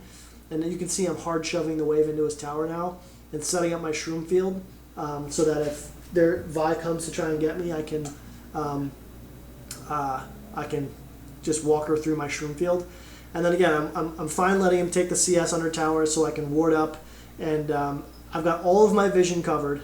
There's no one that can come gank me. You can see this. I've got 1, 2, 3 Shrooms here. I've got a Shroom and a ward in the River Brush. I've got a ward and a Shroom in the Tri-Brush. And if Vi comes to get me, there's no way she can do it without getting seen. Right? So this is the next big point. Once you hit level 6, it's vitally important. Your shrooms should go in the spots that help you number 1 protect yourself from ganks, and then number 2 protect yourself from all-ins. So your first priority is gank, okay? And then the reason it's first priority over in the lane is because you should be positioning yourself properly first. So you don't need the shrooms as much, right? So now I've got enough for my Bilgewater. And I'm like, okay, I'm kind of in that weird cuspy 40 gold range, but I was like, while I was thinking about whether I should wait, it was like enough time where I was like, screw it, I'll just wait now. So it was kind of like, I waited for 40 gold there, probably not worth it, but at the same time, I'm like, screw it. I waited long enough and I'm just going to go for it. And I've got my tier 2 boots, so I'll get back to lane fast enough where so far I've only lost 2 creeps. I've lost 3 creeps now. and by the time I get back, I'll probably have only lost 4, so no big deal. So I see the Jace has just pushed it to the middle of the wave and then left lane. So you got to think about, okay, what's he doing right now? Is he like going to take, his small golem or his golem camp? Is he going to take, like, what can he do in this situation? You see Vi bot, so there's nothing he can do except for he's probably going to take his golem camp and then come back to lane. So for me, instead of shoving this into his tower, thinking that he's like going to roam mid or something, I'm just going to freeze this wave here in front of my tower. You can see I'm just last hitting now. And now I've got 73 CS, he's got 54. He's building MR like an idiot because he thinks I'm building AP, but I'm building my AD side of the equation, so it's like not even helping him. So you can see now I'm just sitting here. Yeah. Extending my lead. I'm sitting here last hitting, doing nothing. And I actually don't give 2 shits what's happening with the rest of my team. I could care less what they're doing, winning or losing. Like, we're even 3-3, but I'm just like, okay, so it looked like he left lane to go back to buy something. So I'll probably tab it over right now just to see what he bought. Actually, I probably should, but I don't know if I do or not. But okay. So I'm just sitting here and freezing the wave, right? And if he tries to get on me, I've got my Bilgewater to slow him down for an escape, but he's got Thunderlords and I've got Thunder. Look at that. I'm up 2-0-1 and 25 CS, and his combo just chunked me down to half life. Like, he can still kill me quite easily. So, yeah, but that's what I'm used to with him. Yeah, I mean, everyone should be. And I kind of miss position here, and I just walk up to this part with 10 minions on doing aggro to me. Like, I got way too cocky, and I forgot to check his items. He bought a Hex Drinker, which gives him that extra shield, and he just absolutely deletes me. And I'm just like, in the game, if you watch this VOD back, I'm like, holy shit, like, what the fuck did I just do? So doing that, like, pretty much like negated any lead that I had initially, and now I have to play like super duper safe. Like, all I could do is buy another amp tome, but like, I don't have my hex tech yet. I can't do much. And he went to go and I upgraded my trinket to put in there too. So I just I have to play safe. There's no way I can fight this guy unless I have help. So now I'm going to try and bait because the Kha'Zix is in the brush behind me, but it's kind of not a good place for him to sit because there's nothing to do. My wave's pushing, so he goes back mid. Smart. So now he just deletes my wave. I Bilgewater him. I hit him with auto Q auto, get a nice chunk off, and now I can trade with him. And now I'm using my shrooms as an offensive tool, and you can see that. Like, I just used my shroom there, and he walked on. He tried to avoid it, but it's like kind of tricky. So you want to use that. And look at that fucking damage. That's like so much damage. It did like 20% of my health in 1 Q. So now I'm just trying to harass the shit out of him. I'm trying to start some shit because I have my flash. I've got 2 amp tomes plus Sork shoes. I do a lot of damage to him. So once I've got him chunked, I don't want him to get any. I want to pop that. You can see I made him pop the Hex Drinker. That shield's gone, so now he's got less effective health. He flashed in, I flashed away, and I missed all the damage. I'm popping a potion, and now I'm shoving it in because he's got it back. He can't stay in lane or he'll die, and he knows it. So now I'm shoving it in, and I know he's going to, I'm like, okay, he's going to back, but he stayed in lane. So now I'm like, oh, hell yeah, now I'm going to kill him because I've got lifesteal and he doesn't. So you can see how quickly my health bar is going up just by CSing this wave. So he wanted to stay for one more wave, and you can see now he's going to go back, but I'm just not going to let him go back because you realize as you hard shove, and this is maybe something that bronze players won't understand, but as you get higher, he wants to back really badly because I can just call a jungler up here and we can tower dive him and kill him. But if he goes back, he's going to miss at least 2 waves of minions because he's got to walk back. And I'm just sitting here just trying to get this first blood tower. Well, not first blood, but trying to get his tower. And I get a cocky again because I'm like, look how high up in health I am. And he just deletes me off the map. And that's at this point in the game, I'm just like, all right, I can't do anything to Jace. None of like the traditional strategies that I use with Teemo are going to work at all because this champ is broken. So I'm like, screw it. I'll just play super safe. Wait until I get to my items, my Hextech Gunblade and Nashor's Tooth. And once I get that, then I'm going to become a split pushing monster. The Jace goes down bot side. I can see him do that. So I'm like, okay, time to hard shove the wave here. I'm going to clear this out as fast as I can and take the tower and then create as much pressure top as I can, because you gotta punish the roam. If you see your top lane somewhere else on the map, your immediate thought is to punish the roam, or else his roam is going to be worth something.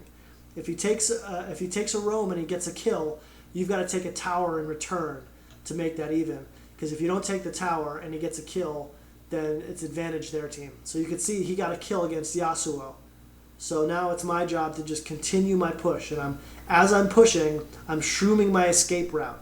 If someone comes to kill me, I've got an exact route that I'm going to run. It's going to be through this brush and through Try, because I've got 3 shrooms over there. Now my next one's going to be over here, shroom. So shroom is, if someone's going to try and be sneaky and come through that brush to get me, they're going to hit that shroom first. There's no way around it, unless they purposely path around it, but nobody does that. So this is my favorite shroom after the tier 1 tower's gone down. It's my favorite shroom in the game because it's the one that everyone hits no matter what, and it always tells people, if you're in the lane here trying to shove this wave, it gives you at least 5 seconds to escape without getting hit. So now you can see I've got my Hex Tech and 2 attack speed items. I'm super durable. I'm still squishy as baby shit, and I will get deleted by Diana and Jace and their carries, but I can sustain. So if I can take like a bunch of damage down to like half, quarter health, but I have to be able to disengage and then farm back up on creeps. And then there's this like skirmish happening in our jungle, just kind of like an ARAM. No one knows what's happening, but I'm like, I'm coming. I'm going to help out because we get a 3-for-1 there. And now I can rotate mid, top tower's down. It's not pushing against our tower. And this is a good time to rotate and help out the mid tower and take this down. Because as soon as mid tower breaks, this is a really, really good thing. And it opens up our map big time. And we can start getting deep vision into their jungle. We can start setting up dragons and barons. This Jace comes in behind us and deletes me. I don't care because we get the tower. It's worth it to me. And this Jace is getting huge. He's 6-2 already. He's so big because he's been roaming around and getting kills. And to me, to be honest, like I actually don't give a shit. He's got his Yumu's and his Hex Drinker. He's strong as hell. I'm only 2-3-1, but I'm way ahead in CS. And my job now is to just start pushing down every single tower in the game, because the only one who can 1v1 me is the Jace. Okay? So I'm kind of giving this is kind of an impromptu VOD review. If you don't, do you want to go through it, or do you want to just, we can end it here if you want. It kind of goes through the rest of the game. We didn't talk a whole lot about like mid to late game and how you play it, but. Yeah, no, I am learning a lot from this. So I mean, if you think it's necessary, we could keep going with this. Otherwise, I mean, like I said before, I'm open to learn as much as I can too. So okay. I didn't know if you had to like be somewhere after this or what, but. Oh no, not at all. Okay, so why don't we just go through the rest of this game? It's only like 15 minutes left, and then I'll kind of skip through the dumb parts that we don't really need. And this is the nice thing about Hex Tech Teemo is if you can kite well, like nobody can kill you, and I just love that. We're gonna go back here. Just real quick to the Diana kill. So you can see they're starting to siege our second tier mid tower, and I can see that. So I want to go defend it, but I can see Diana's kind of coming into our jungle, and she tries to 1v1 me, and she realizes she's dead. And I do my full combo to her. The Kha'Zix gets caught in there, but he makes it out alive. So my job here is to just clear out these waves so that they can't poke tower down and Caitlyn can't set up traps and siege this tower well. So I want to shove out the next... I'm attacking that thing to get some lifesteal back. So this Caitlyn comes in. I think I can one-shot her, but I was dumb when I did that, and I forgot that my Hex Tech was down with my Thunderlord proc because I used it on Diana. So I didn't get the kill on Caitlyn, and she lived with like 150 health.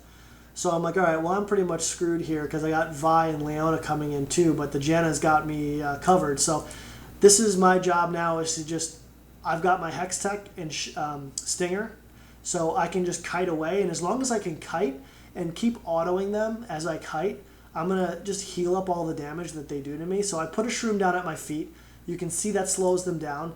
And as I walk backwards, I'm kiting and kiting, and this Caitlyn forgets that there's a ward here, so she walks too close, and I just get a Q off and just get the kill anyway. So that was pretty funny. So I gave her a BM there anyway, because I was like, that was really dumb, Caitlyn. Why'd you do that?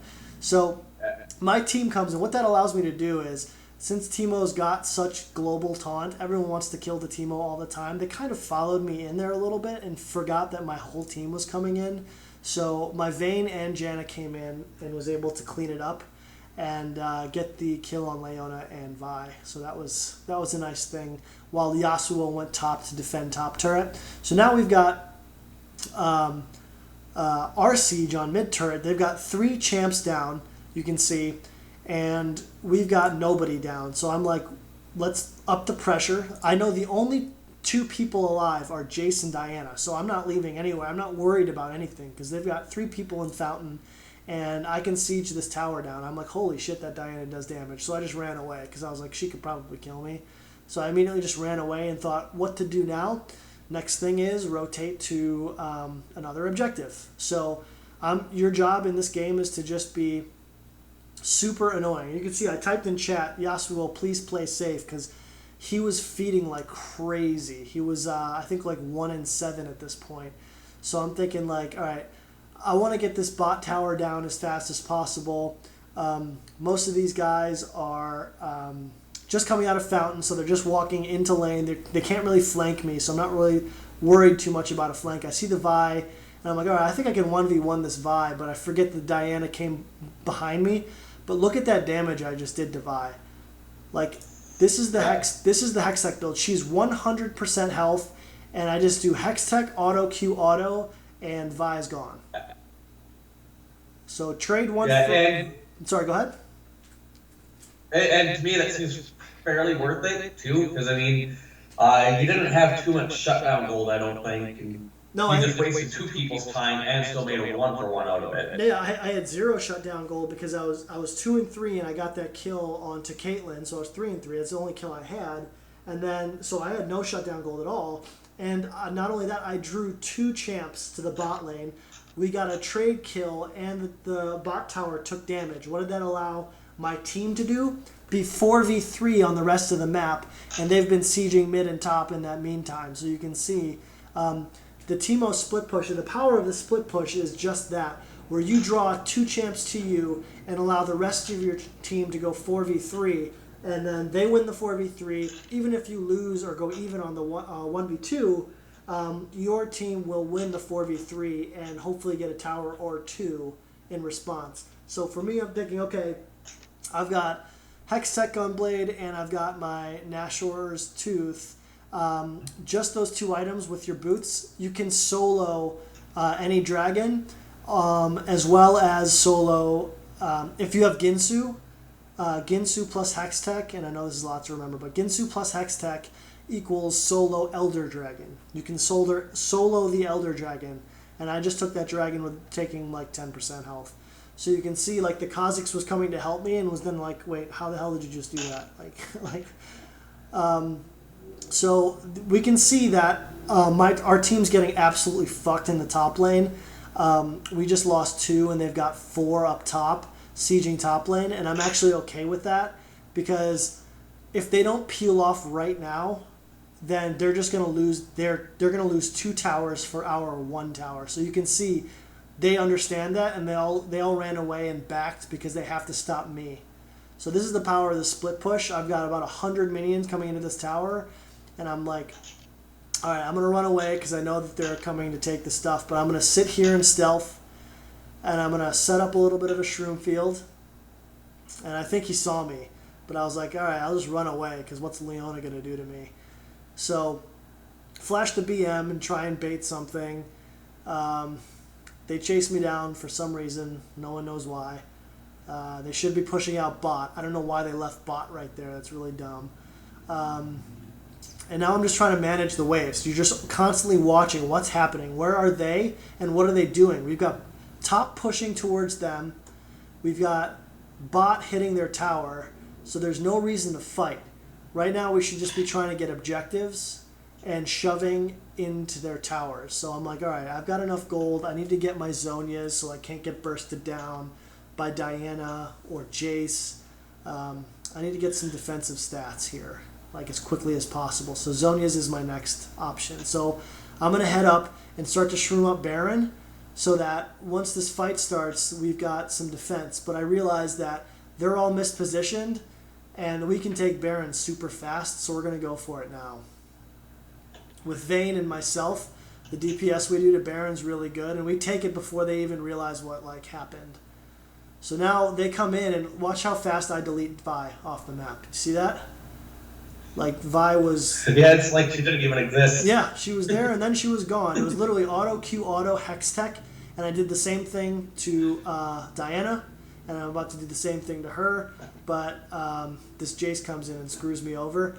But I kill him instead, and then this Diana comes. So it's actually a 4 for 3, and we ping back the Vayne because I ping her back because I'm like, look, we need the buff. We don't care about the kill. We need the buff. And the greatest thing is, during all of that, Yasuo was splitting bot, and while he was splitting bot, he just happened to get a Nashor buff and just took that tower down.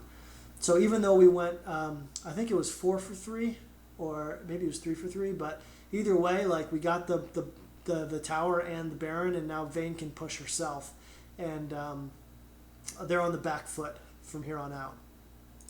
So I come back and I'm like, all right, I'm gonna start pushing bot lane, but on my way to bot, I'm gonna take golems. I think I have enough for my Zonias, which is why I go back. Or no, yeah. So I get enough for my Zonias, and now I'm heading back mid to go help my team. Because we're kind of at half health right now, and they're trying to siege on us. So we're just trying to slowly push out with our Baron empowered minions. They can't push on us because we've got Baron. So my job is to just stay back and start shrooming up our path. So if they try and dive on us, they'll have to dive through shrooms. So you can see Caitlyn walked right into one of my shrooms, and she's had to go back. The Kha'Zix goes back from behind. Starts the fight. I kind of stay in the middle of it and attack the carries as best I can. So you can see I'm on Jace there. I'm on Vi. I'm kiting backwards. It's a pretty hectic fight, but in Plat it's pretty well organized. So you can see we all kind of kite back real well. And then look at that. That was so nasty. I'm actually going to go back and put my sound back on. You can see I was so surprised. Vayne gets a single static Shiv proc, and look how, from being so low, he gets almost a triple kill off of that static Shiv proc. That was so nasty. I was like, okay, they're going to get away. Vayne can maybe get one, but I forgot she's got Shiv, and she hit, her empowered auto attack, and she almost got a triple with one auto. And after that happened, this was pretty much, game over. We broke through the inhib, and then it was just basically, a game of just a slow win of the game. So we get that, we get the inhib, then it's back to reset, get the dragon, rotate over to top tower as a team, and then and this is just, at most Plat Plus players start to understand that this is kind of how you end games, is, okay, we've broken the inhib, there's no reason to ever be in mid lane ever again. So I ping, everyone go top, and you just slow push to the top tower and go for the inhib. I'm going to split top, and they can't stop it. It's one or the other. They're either going to have to try and engage a 5v4 team fight in bot, and they have to win, and if they don't win, they lose the game. Or they have to send one or two to stop me, in which case they can't win 4v5. So that's why this game is over at this point. There's nothing they can do to stop us. Does that make sense? Yeah. So this is something you will never expect bronze players to understand or execute. So your job in bronze at this point will always to be doing what I'm doing now, and that's split pushing. So I shove out the top wave, and my team, for some reason, was just decided, okay, screw it, we're going to follow Teemo. So they all came top with me, cleared out the wards, warded themselves, and we're gonna try and break to the inhib together as a team. And this is an option too. You can either send one bot and 4 top, or just all 5 go top like we're doing now. And the mid wave, because it's inhibitor minions, they have to eventually send someone to deal with that. So as long as we push slowly and don't fight, all we have to do, and you can see we're just kind of dancing around here and we're going slow. We're not leaving, we're not doing anything, we're going slow because we're just waiting for our mid minion wave to hit to their tower. So Yasuo gets antsy and we kind of start going mid, and I rotate bot and I tell them to stay mid, stay top, and we're doing kind of a 3-1-1 where Yasuo is helping the inhibitor minions and I'm doing the bot by myself, and they have no choice but to split up as well because they can't 5-man together.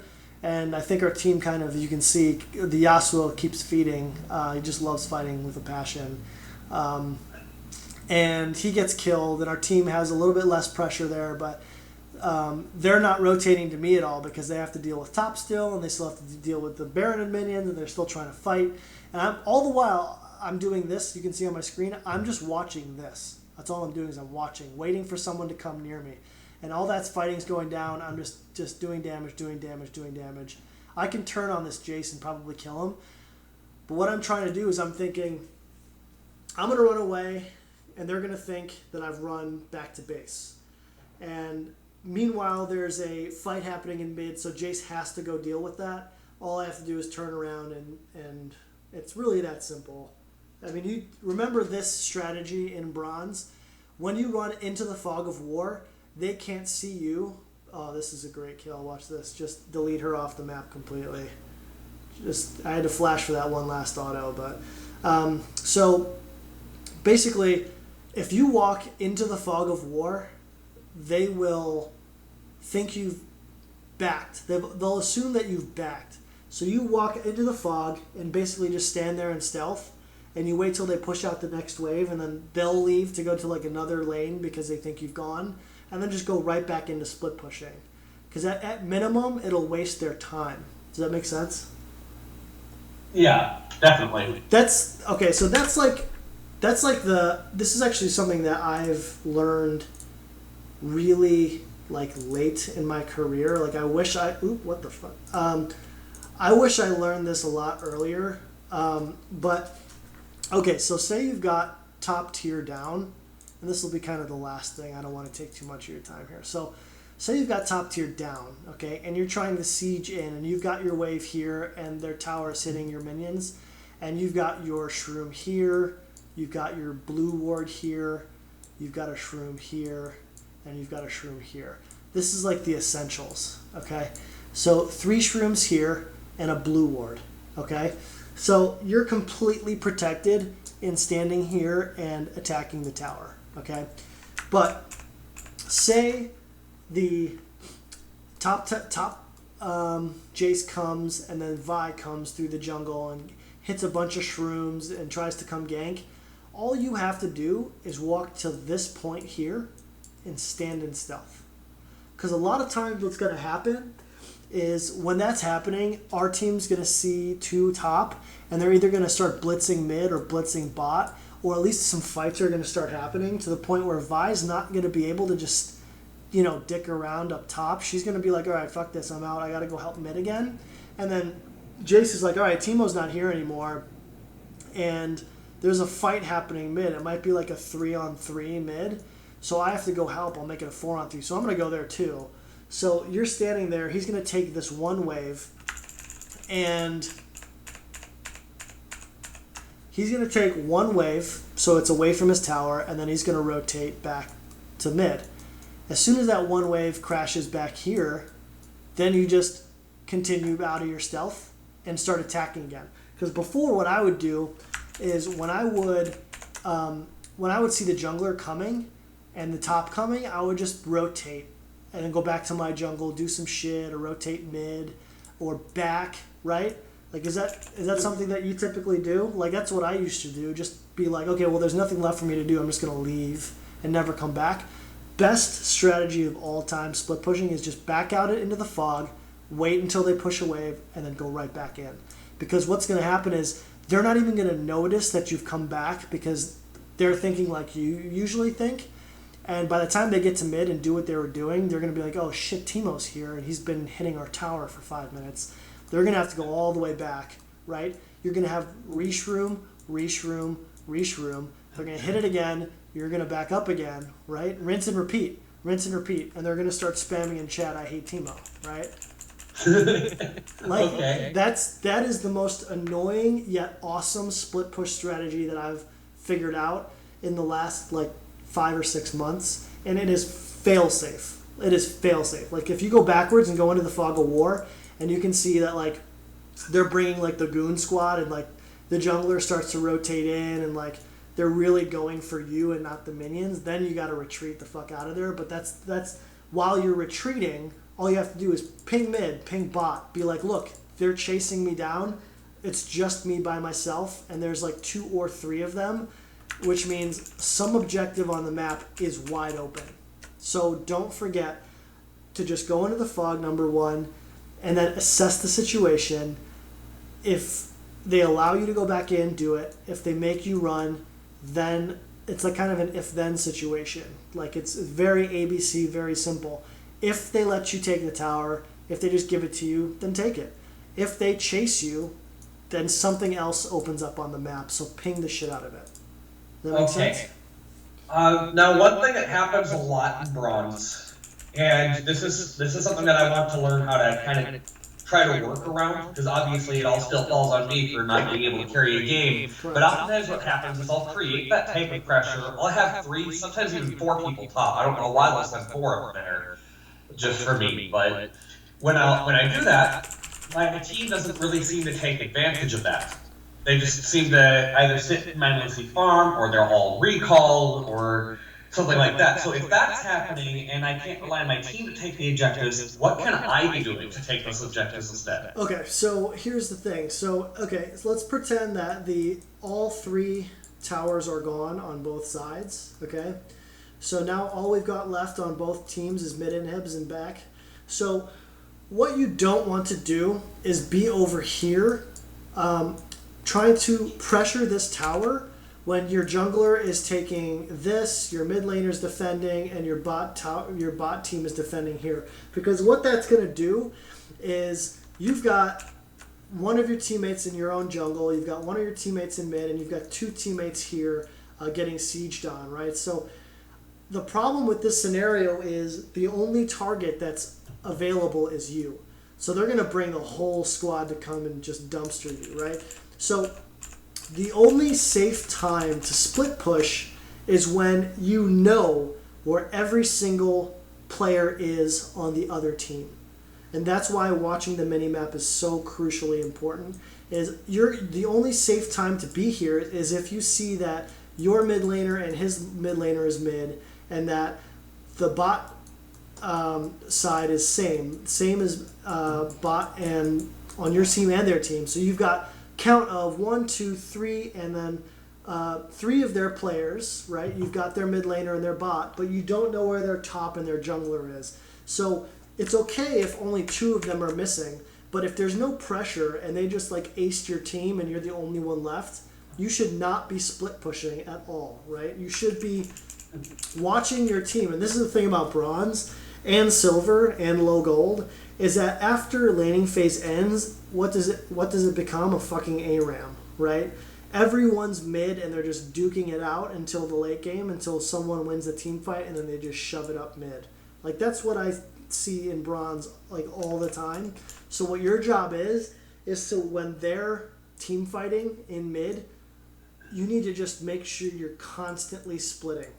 Don't join your team. Just because they're ARAMing and dying does not mean that you should be doing the same thing. Even if they're flaming you for it, in my opinion, just mute all is the best thing to do, because they don't understand macro whatsoever, and they don't understand that what they should be doing is just dancing around a team fight and trying not to engage, but just taunting them and trying to get them to engage while they just run backwards and let you win the game. So That's the ideal situation, and that's why ARAMs don't happen at high elo, because what's going to happen is they're going to realize that, holy shit, the other team is trying to disengage. They're not trying to fight us because they realize it's a 5v4. Hey, top lane, why don't you go deal with Teemo? It becomes a 4v4.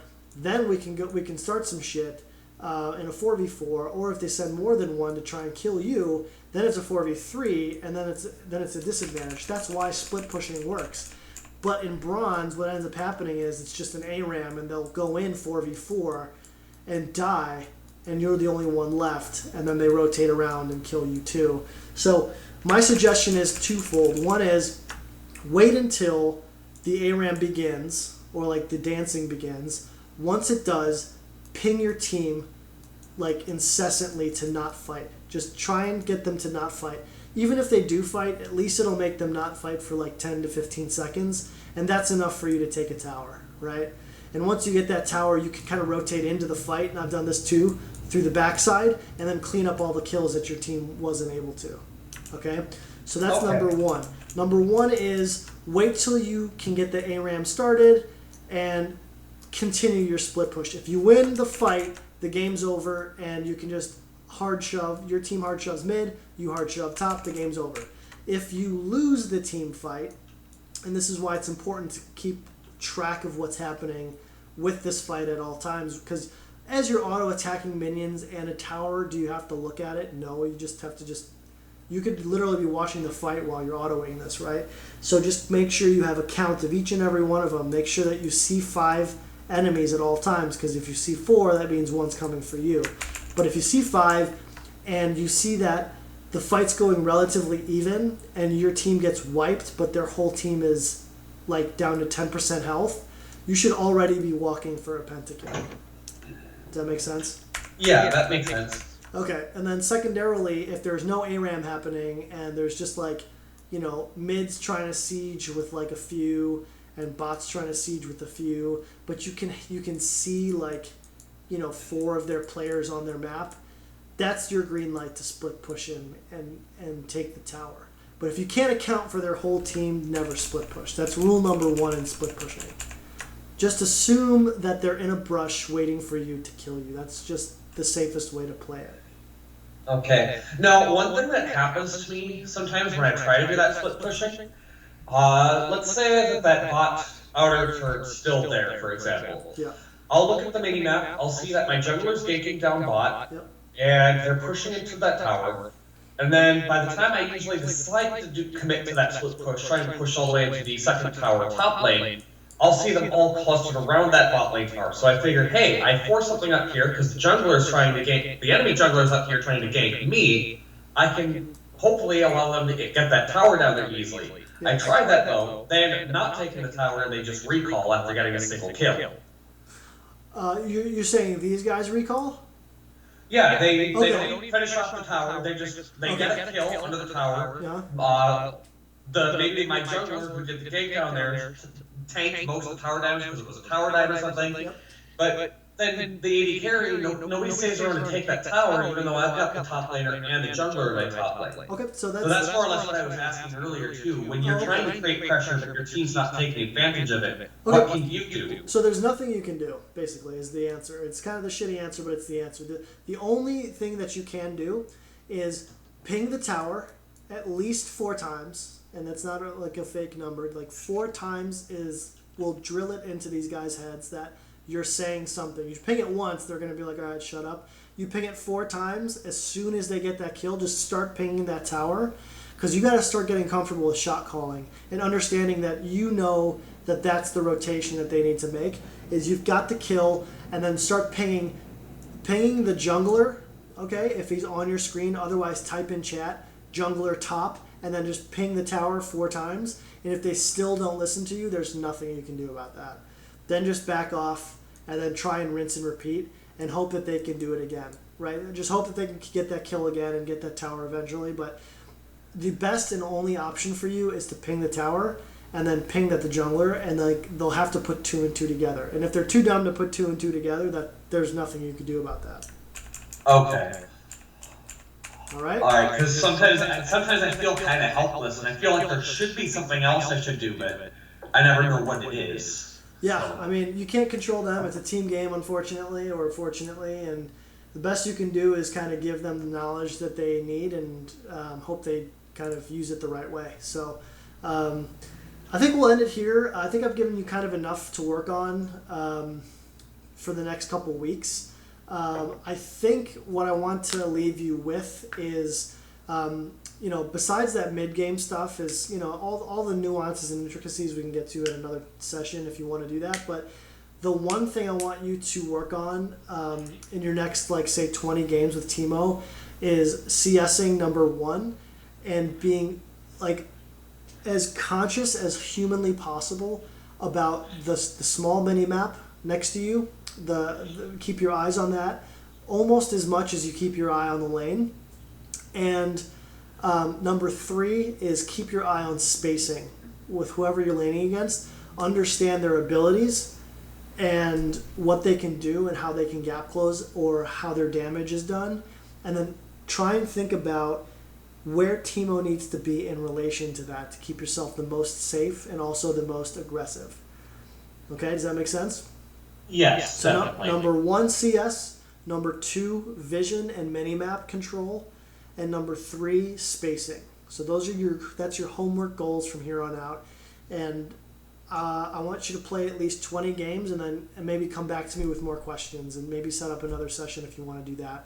If you've got more questions, things that you're having issues with. Does that make sense? Is that cool? Yeah, no, that definitely makes sense. And if I do go for another session here, since you mentioned having issues with the VOD review stuff, would it be easier perhaps if I did record a game for you to review, if I uploaded it to YouTube myself? Yes, that would be perfect, yes. Okay. Yep, so if you have any questions, you can hit me up on Skype. I'm pretty much on all the time, so... All right, I might just take you up on that. I'll try not to be too incessant, though. Yeah, no worries, man.